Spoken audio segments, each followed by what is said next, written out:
بسم الله الرحمن الرحيم. الحمد لله حمدا كثيرا طيبا مباركا فيه كما يحب ربنا ويرضى. أشهد أن لا إله إلا الله وحده لا شريك له، وأشهد أن محمدا عبده ورسوله الناصح الأمين. اللهم صل على نبينا محمد وعلى آله وصحبه أجمعين ومن تمسك بسنته إلى يوم الدين. ثم أما بعد، الحمد لله على نعمة الإسلام والسنة. All praise and thanks belong to Allah for guiding us to Islam and for guiding us to the Sunnah. It is incumbent and it is a must upon each and every one of us that we seek knowledge about the deen of Islam so that we may implement it properly. Because in ilm qabla qawli wal amal, because knowledge it precedes statement and actions. With that being said, we would like to begin by saying حدثنا ابن أبي عمر حدثنا سفيان عن عمرو بن دينار عن أبي قابوس عن عبد الله بن عمرو قال قال رسول الله صلى الله عليه وسلم الراحمون يرحمهم الرحمن ارحموا من في الأرض يرحمكم من في السماء. This hadith is a hadith that is tremendous. Before getting into the tremendous nature of this hadith is a hadith that is musalsal bil awwaliyah, meaning that there will be a rawi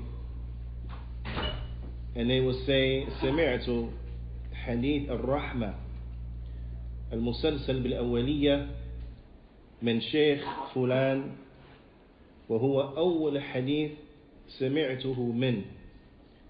This is a hadith, for example, a narrator, many of the narrators from hadith, they will say that I heard the hadith of Rahmah, this hadith here, and it's a hadith that is musalsal bil awwaliyah, meaning it's a hadith that the ulama, the imams, they would begin with this hadith.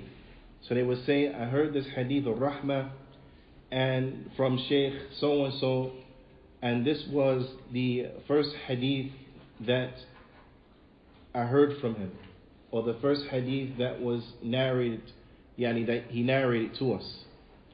And this is because this hadith is tremendous and it gives us a good understanding of the nature of ilm, the purpose of ilm, the goal of ilm, and some of the desired effects that come from ilm.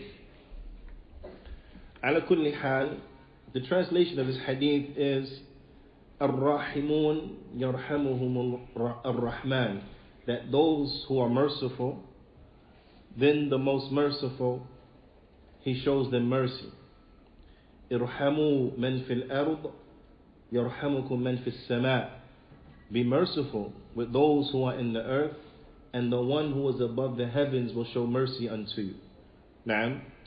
Sheikh Salih Abdis al-Sheikh حفظه ta'ala, he mentions that the reason and from the benefits and wisdom why the imams of the deen, why the muhaddithun, they will begin with this hadith is because ilm is rahmah, knowledge is mercy.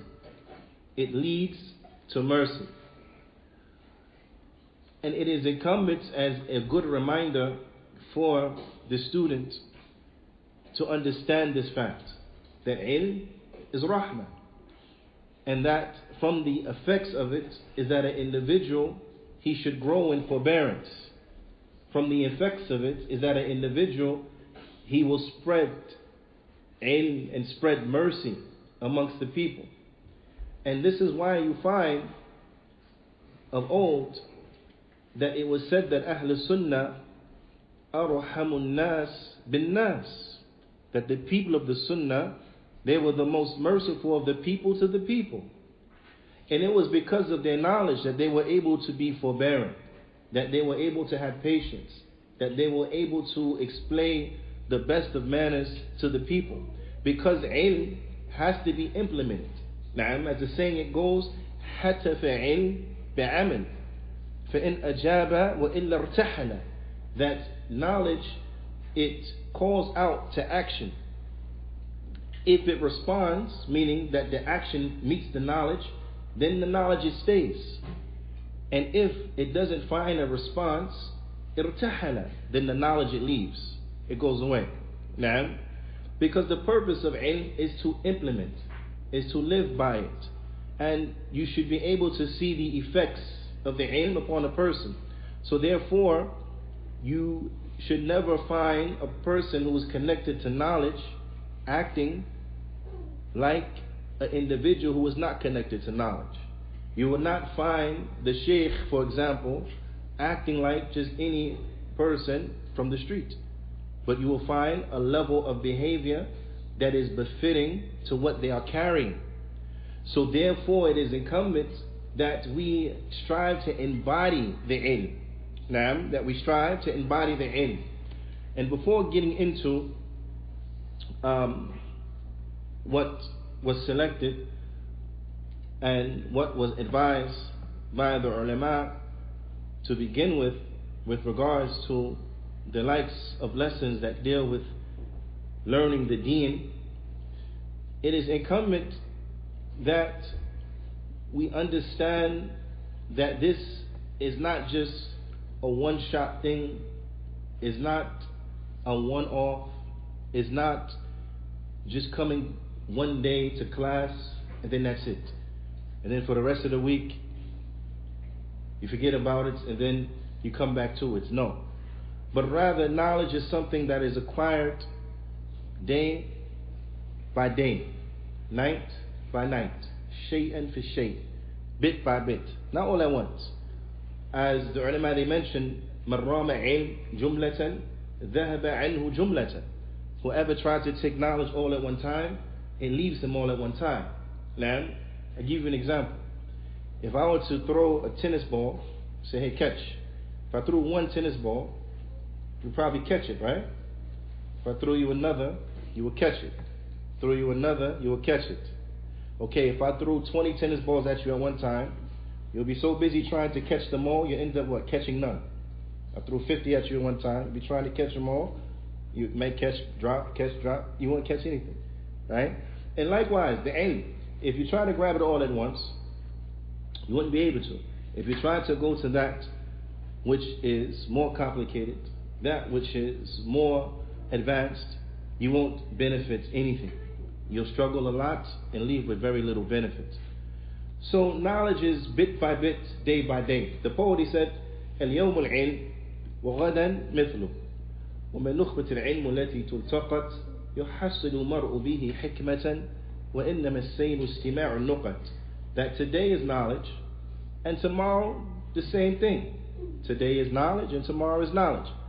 And from the fruits that an individual they will pick from knowledge, from the fruits of knowledge, is that a person will be able to attain wisdom.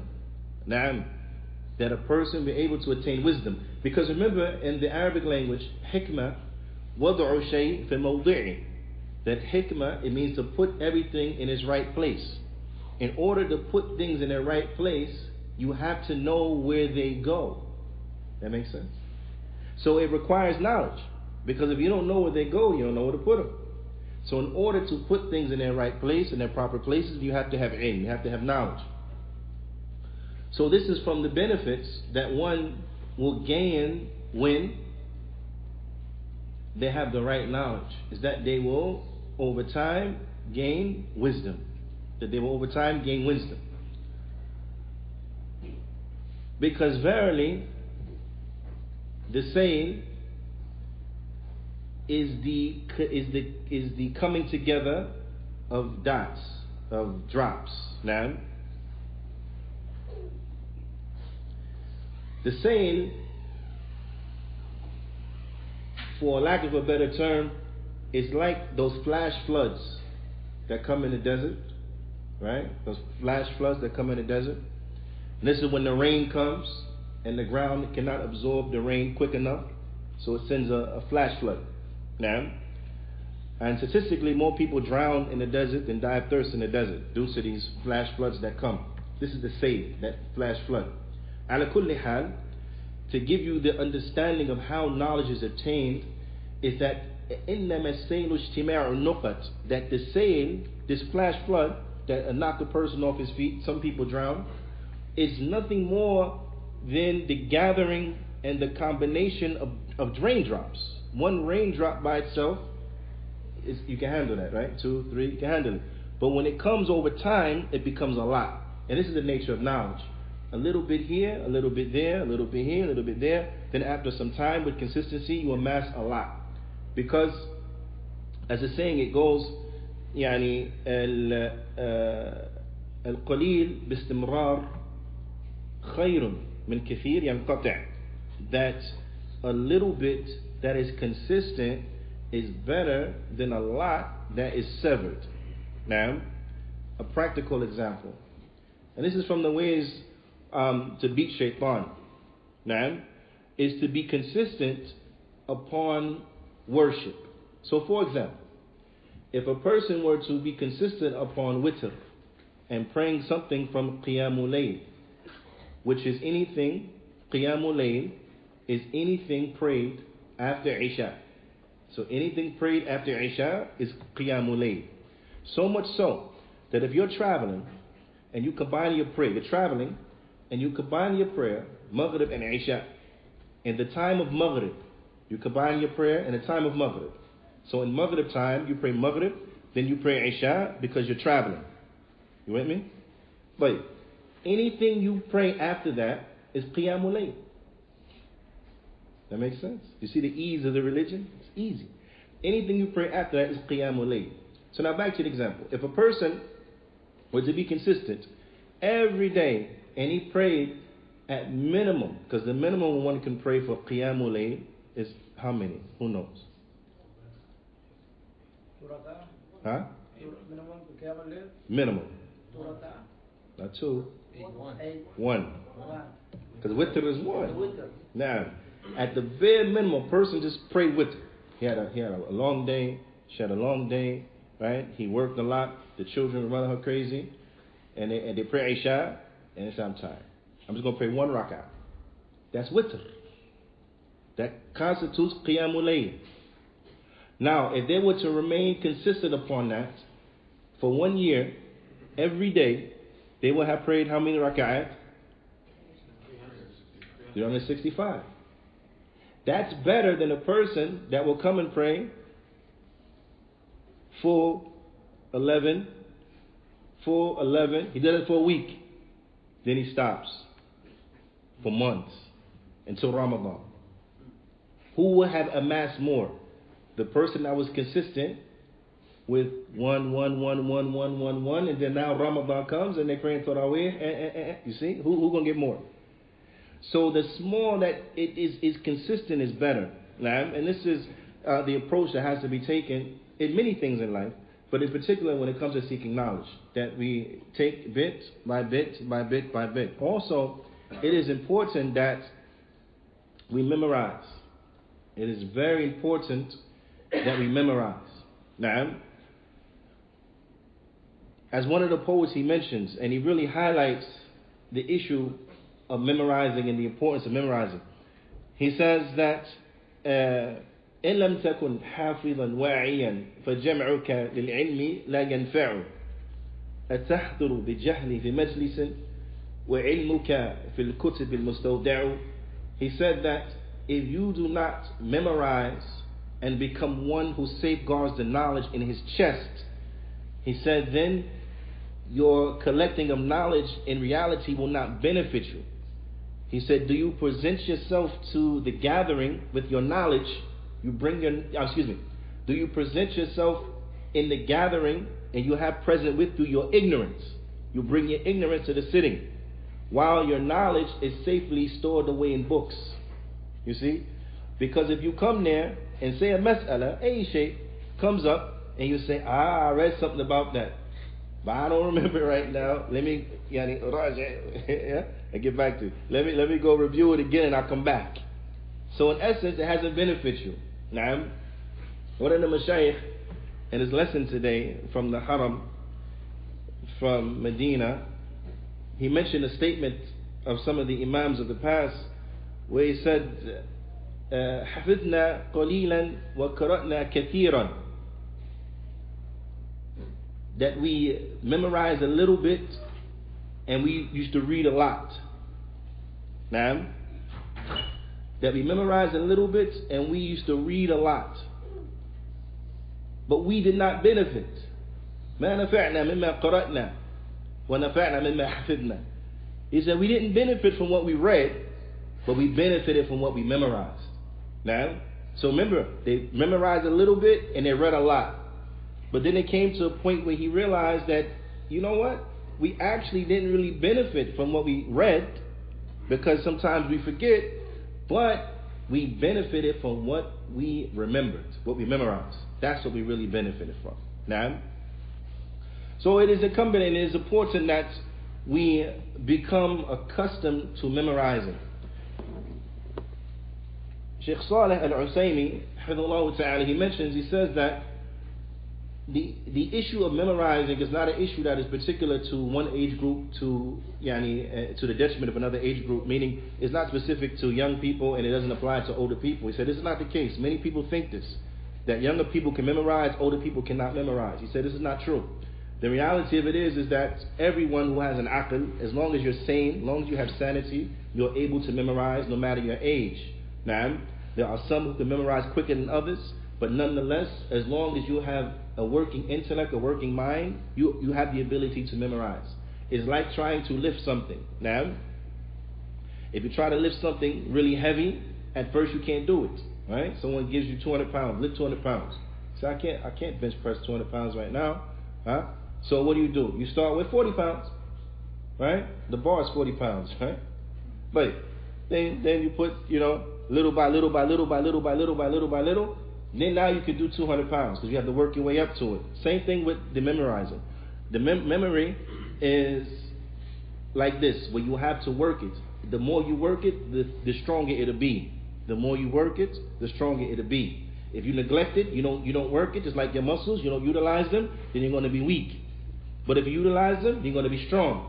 Now, granted, some younger folk, they got stronger legs than older folk. True, generally. However, if the older man is consistent in his exercising and conditioning, then he will do what? He will run laps around a young man. So just same thing with the memory. It's not specific to one age group and not the other age group. So as long as you're alive, as long as you have an aql, as long as you have an intellect and it's working, you can memorize. Now, so you start small. Memorize what you could, that's easy. And then you increase. But you have to do it daily. You have to work it daily. Now, so some of the ulama, they mentioned, there should not be a day that goes by except that you memorize something. A day shouldn't go by except that you memorize something. Now, so whether that be an ayah from the Qur'an, Sheikh Saleh, Sheikh Sulaiman al-Rahimi, he says you should memorize every day at least one verse. Just one verse. That's it. At least. Because what's going to happen is you memorize a verse, you might do that for a month, 2 months. And then you say, it's easy. Memorizing one verse is easy. I memorize 2. 2 becomes easy. I'm going to memorize 3. 3 becomes easy. Memorize 4. Memorize 5. You see? Until you're memorizing a page, a rubu', so on and so forth. Now, until you finish the Qur'an. Now, so likewise, we should be memorizing every day something every day. An ayah, hadith, or a portion of a hadith. Maybe a couple sentences from a hadith. Then you come back the next day, a couple sentences from the hadith. It's only going to be for so many days until you finish the hadith. Na'am. A message from the mutun, a few lines. Only going to be a certain amount of time you finish the message. Na'am. A qasida, ilmiya. Na'am. It's going to be a bait, 2 baits, 3, yeah? Abiyat. And then you're going to memorize the whole of the poem, the knowledge-based poem, so on and so forth. And likewise, we should be striving to memorize. Ala kulli hal, we said all that to say, which brings us to a tremendous book that we all have to, and we all should be very familiar with and versed as relates to it. And that is the Arba'in of Imam al-Nawawi, the 40 hadith of Imam al-Nawawi. Why this particular book? This particular book is tremendous in so many ways. But you will see, as we will come to see bi'idhnillahi ta'ala, that this book is a collection of 40 some hadith that deal with the principles of the religion. That deals with principles of the sunnah. Now, how often do people talk about sunnah? Sunnah, ana sunni, ana athari, ana. Huh? But that's beautiful. Right? But, you know, we had a saying back when, what did it say? Don't talk about it, be about it. Right? It's easy to talk about it, but can you be about it? In order to be about it, you got to know about it. Na'am. So if you truly want to be upon sunnah, then you have to learn what are the principles of the sunnah. What are the principles of this deen? If you don't know what the principles of the sunnah are, then how empty is your claim? It's like the poet, he said, كُلُّ يَدَّعِي وَصَّلِ اللَّيْلَ وَلَيْلَ لَا تُقِرُّ ذَلِكَ مِنْهُ. That everyone claims a connection to Layla. There was a poet, his name was Majnun Layla. Now, I mean, he was crazy for Layla. That was his nickname. That's how crazy he was for Layla. So they gave him the nickname Crazy for Layla. Like, they stopped calling him by his real name. I don't even remember what his real name was. Now, it escaped me right now. But I remember Majnun Layla. But he was crazy about Layla. But he had a nice line of poetry that really hits the concept. He said, everybody's claiming to have a connection with Layla. He said, but Layla don't know nothing about them. She don't agree with them in that. Right? So meaning what? A claim doesn't mean anything. A person can make a claim, but that don't substantiate anything. That doesn't mean anything. It doesn't prove anything. Because the proof is where it is. Now, the proof is where it is. A person claim that he's this and he's that. If that's not who they are, how's that going to benefit them? That's not who they are. Now, so it is incumbent that we just don't come with claims and, you know, and these things, but we come with the reality of the thing. That we come with the reality of the thing. And that comes from learning. That comes from understanding. That comes from implementing what we learn. Bi'idhnillahi ta'ala. So Imam al-Nawawi put together this tremendous book. And as you will find, it's actually a combination of works of previous scholars that Imam al-Nawawi he added to and he completed. Now, and then Imam Ibn Rajab, he came and he added a few more, making them 50 altogether, and he completed and increased upon the work of Imam al-Nawawi and the like. But in any event, these hadith are hadith that are tremendous because each and every one of them is a principle from the religion.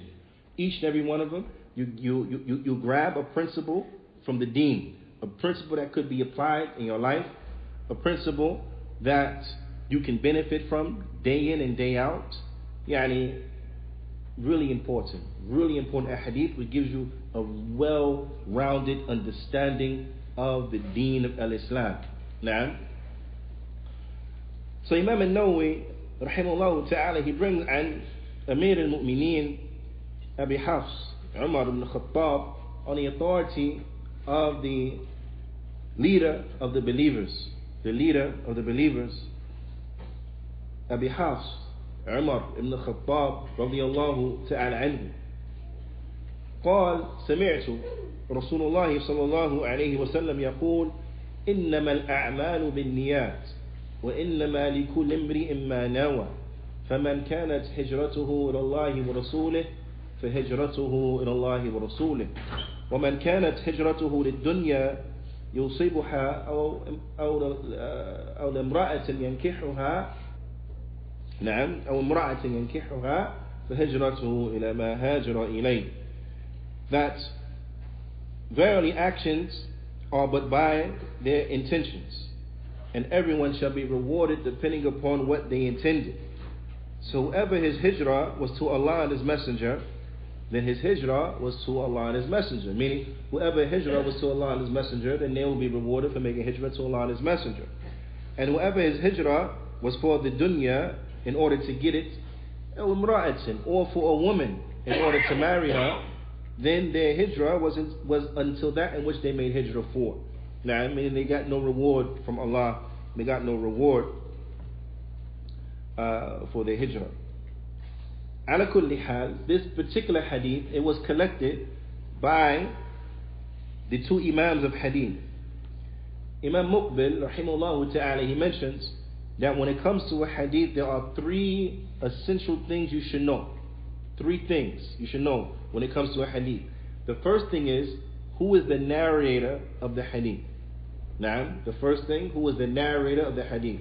The second thing is the hadith itself. The third thing is where the hadith is collected. This is at the bare minimum. The bare minimum is that you should know three things. Who narrated the hadith itself, and where it's collected. Now, this is the very bare minimum. Now, so the narrator of this particular hadith is who? Is Umar radiyallahu ta'ala anhu. Now, but who collected the hadith?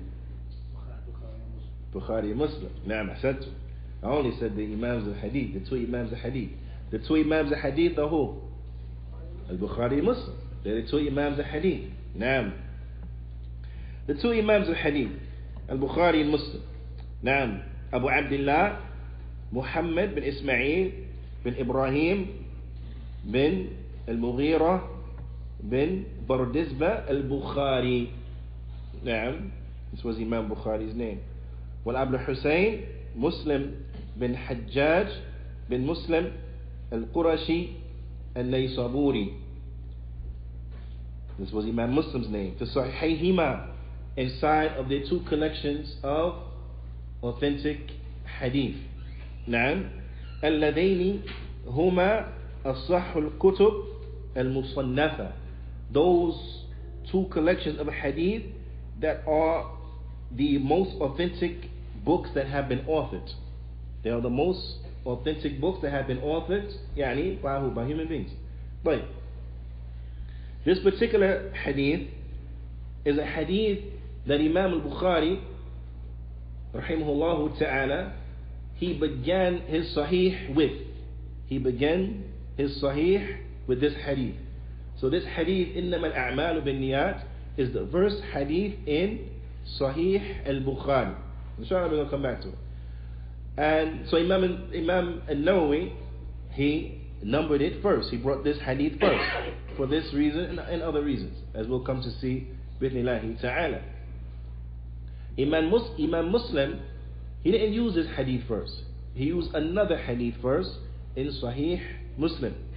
And that was the hadith Jibreel, which is a hadith called Sunnah, the mother of the Sunnah. Naam. Just like the Al-Fatiha is Qur'an, hadith Jibreel, they call it Sunnah, the mother of the Sunnah, because all of the Sunnah returns back to it. So it makes sense to start a book with it. Naam, it has a lot of benefits and very high level. Imam al-Nawawi, because he couldn't simultaneously begin the book with two hadith, so he took the hadith from the first hadith that Imam Bukhari brought, and he made that his first hadith. And he took the first hadith that Imam Muslim brought, and he made that the second hadith. Naam. So the second hadith is hadith Jibreel. I'm saying that to say is that when you know that there was great attention paid to the placement of the hadith, then you will have a better respect to know there was great attention paid to the selection of these particular hadith. طيب. أخرجه البخاري ومسلم وأصحاب السنن وغيرهم. That this hadith was collected by al-Bukhari and Muslim, and also from the authors of the Sunan, and other than them, the authors of the Sunan, like An-Nisa'i, Ibn Majah, Abu Dawood, so on and so forth. Naam. ترمذي. نعم. وقد تفرد بروايته عن عمر. And this here is a refutation on the people of innovation. Now, because the people of innovation saying we can only use a hadith that are mutawatir as it comes to aqidah. Now, we can only use a hadith that are well known, narrated by many and so on and so forth when it comes to aqidah. And that is batil. That statement is batil. Now, the reason they came up with it is because what? Is because of a hadith like this that talk about aqidah, destroy their program. Right? So this is why they try to circumvent and so on and so forth. Now, ala kulli hal, this hadith is a hadith تفرد بروايته عن عمر رضي الله تعالى عنه علقمة بن وقاص الليثي. Now, he was the only one. Firstly, Umar رضي الله تعالى عنه was the only Sahabi who narrated this hadith. And then Alqama was the only one who took this hadith from Umar. So Umar is the only Sahabi narrated it. Then Alqama is the only one who took it from him. وتفرد به عنه محمد ibn Ibrahim التيمي. Wait, and Muhammad bin Ibrahim التيمي was the only one that took it from Alqama. وتفرد عنه يحيى بن سعيد الأنصاري.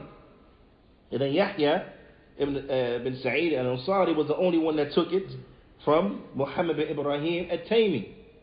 Now, so up until this point, one person narrates to another person, narrates to just one person, narrates to just one more person, narrates to one more person, narrates to one more person. And then, and then after that, كثر الآخذون عنه. Then after that, many people took it from him. Many people took it from him until this hadith is actually reached the level of mutawatir, meaning it's so well known. Naam. But in the beginning, which is one who took it from one, who took it from one, who took it from one, and so on and so forth. Naam. So the whole issue, anyone come and say about al-hadith al-ahad and how you can't use them when it comes to aqidah and so on and so forth, this statement is batil. It's false. Now, as we see from this particular chain, that doesn't hold weight. But also when you reflect on it and you think about it rationally, the Prophet ﷺ, when he sent the Sahaba to go different places to give da'wah, sometimes it was just one of them. Right? So if this concept had any credence, then he wouldn't have sent just one. Because then how are they going to take from him the issues of aqidah? When he sent Mu'adh ibn Jabal and he gave him the advice, he told him that he's going to the people from the people of the book. فَأَوْلْ مَا تَدْعُوهُمْ إِلَيْهِ أَنْ يُوَحِّدَ اللَّهِ. So the first thing you call them to is to single out Allah alone in worship. Mu'adh, one person, calling them to single out Allah in worship. Is that aqidah or no? That's aqidah. Naam. So anyone who come and say we can't use al-ahadith al-ahad when it comes to aqidah, issues of aqidah, this a person don't know what he's talking about. Why? Because they have a devious intention. Naam. And that is to circumvent those ahadith that destroy their innovation. Ala kulli hal. Then after that, this hadith, it became, a lot of people start to narrate this particular hadith, and most of the people, they have heard of this hadith. فَهُوَ مِنْ غَرَائِبْ الصَّحِيحِ الْبُخَارِ. And this hadith is from the غرائب, meaning is a hadith that is gharib in its chain. Naam, hadith that is gharib in its chain. And without getting into a lot of, without getting into mustalah hadith, naam, a hadith that is gharib, as Imam al-Bayquni mentions in the Bayquniyya, قُلْ غَرِيبُ مَا رَوَى رَاوٍ وَاحِدٍ. That a gharib hadith is a hadith that is narrated by one person, meaning at some point in the chain is narrated by just one person. This is hadith that is called gharib.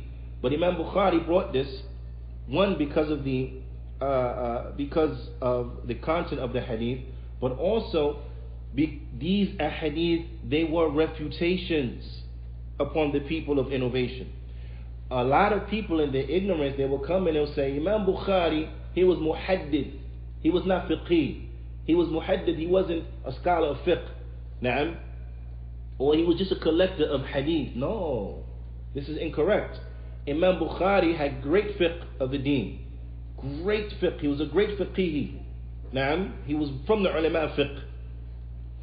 And when you study his chapters, na'am, then you will see his profound understanding of fiqh. How he'll bring a chapter and he'll bring the appropriate hadith for that chapter heading, for that subject. Na'am. He was outstanding understanding in his fiqh. So part of putting Sahih Bukhari together, likewise Imam Muslim, it was, one of the objectives was to collect authentic hadith.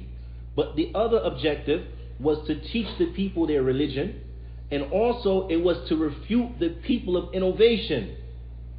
It was to refute the people of innovation. If you go to Sahih Muslim and you look, and this should be your homework, inshallah ta'ala. Go to Sahih Muslim and you look, the first hadith that is brought is hadith of what? Jibreel. It is brought as a refutation upon the Qadariyah, those who didn't believe in Qadar. And so hadith Jibreel was brought as a proof and evidence to establish there is Qadar. And tumna bil Qadar khayrihi wa sharrihi, to believe in Qadr, the good and the bad of it. So it was a direct refutation upon the people of Qadr. This is how Imam al-Muslim started his book. So was it just to bring that a hadith and then that's it? No. It was to teach people their religion and to refute the people of innovation. Because this is important. This is important. In order to establish the truth, you have to refute falsehood. I'll give you an example. Sheikh Salih Abdis al-Sheikh, he mentions that our da'wah is a da'wah that is detailed. It's not a da'wah that it comes with generalities. Because if you come with generality, you will never be able to achieve your objective. And he brought a very simple example. He said, if you went to the Jews and the Christians, and you said to them, we have to be monotheistic, Allah is one, we have to worship Allah, so on and so forth. He said there's not a single Jew or Christian that will debate you. Everybody will agree. Everybody will say, yeah, that's right. We have to worship the Creator. No disagreement. So if you brought just a generality, do you think that they're going to connect the dots and realize maybe we shouldn't worship Isa? Maybe we shouldn't worship the saints? Maybe we shouldn't worship Uzayr? They will never connect the dots. This is not the da'wah. Allah Ta'ala in the Qur'an, He tells us, وَعْبُدُ اللَّهِ and what? وَلَا تُشْرِكُوا بِهِ شَيْئًا. Allah Ta'ala says, worship Allah. Allah doesn't stop there. He says, worship Allah alone and do not associate partners with Him. He makes it clear. So now, if we went to that same assembly of Jews and Christians and we say, worship Allah alone, worship Allah alone, no one would disagree. But as soon as we brought details, worship Allah alone, do not worship Jesus, do not worship the angels, do not worship Mary, do not worship the saints. He might get a little static now, right? They're going to get some argument now. But without establishing that, they're not going to connect the dots. They're not going to truly benefit. They're not going to abandon shirk until you bring details. So you find that this is the way of the people of knowledge, is that they call to good. But even with that, Allah Ta'ala in the Qur'an commands us to do what? Call to good and forbid evil. Call to good and forbid evil. Not just call to good and the people will figure it out. No, call to good and forbid evil. Because the reality of it is that maybe they won't figure it out. And they are not tasked to figure it out.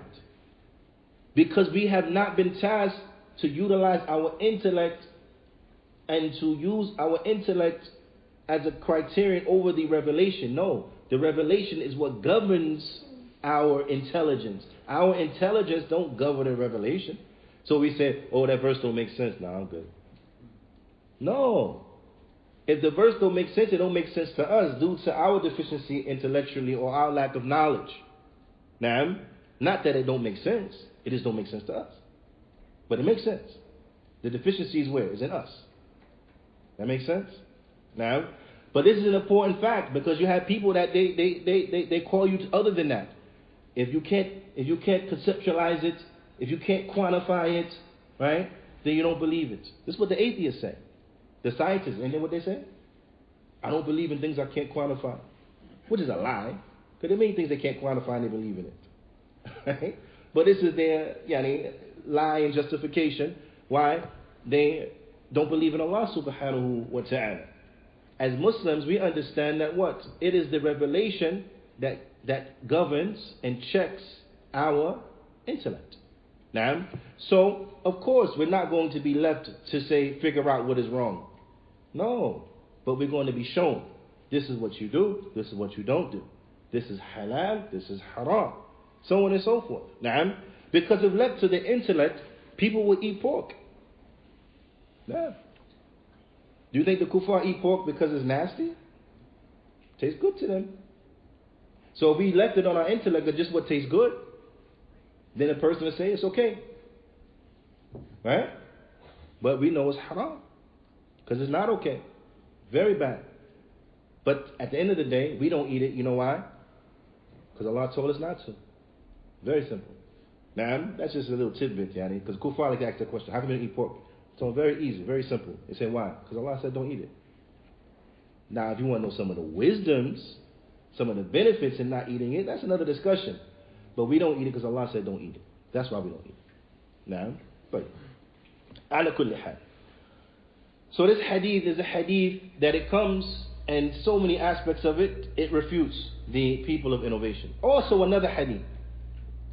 And bi'idhnillahi ta'ala, we'll end you with this hadith, inshallah ta'ala, and we'll continue in next week's class to discuss more about the wisdom and the benefits of this particular hadith. But subhanallah, so many benefits. Well, we have to learn this hadith. Now, but also Imam Bukhari, he not only begins his book with a hadith that is gharib in his chain, but he ends the book in a hadith that is gharib in his chain. So it's understood. It's not a fluke. This was not an oversight. This was intentional. Because our deen is of such that we accept that which is authentic on the Prophet sallallahu alaihi wasallam, period. If it's authentically reported on the Prophet sallallahu alaihi wasallam, we take it. And we scared not to take it. Scared. What are the Imams of the past? They said that if a person just reject one statement of the Prophet sallallahu alaihi wasallam, they're going to be destroyed. One statement is going to be destroyed. Now, the Sahaba, they will hold on to that which the Prophet ﷺ said. They ain't let none of it go. None of it. Now, and there are plenty of examples like this. Like the hadith when the Prophet ﷺ, he saw the golden ring on the man, he took it off, he threw it. And one of his companions said, man, get the ring, you can sell it. He said, I'm not going to pick up something the Prophet ﷺ threw. The Prophet ﷺ threw it away. I'm not going to pick it up. You see that commitment? You see that? That's how the people of the Sunnah are. When they hear that the Prophet ﷺ said, سَمِعْنَا وَطَعْنَا عَلَى رَأْسِ وَعَيْنِ, we hear, we obey, that's it. The Prophet ﷺ said it. The statement of Abu Bakr, if the Prophet ﷺ said it, it's true. If he said it, it's true. Khalas. I don't need no explain nothing. If he said it, it's true. Khalas, that's it. Now, because that is the Prophet of Allah. If we want success, we have to follow him. Now, ala kulli hal. This hadith I want to end with because it's a hadith that we can implement. We should start implementing it. And that is كلمتان حبيبتان إلى الرحمن خفيفتان على اللسان ثقيلتان في الميزان. That there are two statements that are beloved to the most merciful. They are light upon the tongue. They are heavy inside the scales. I want you to check it out. Beloved to Allah. This is the hadith that Imam Bukhari concludes Sahih Bukhari with. Two statements that are beloved to Ar-Rahman.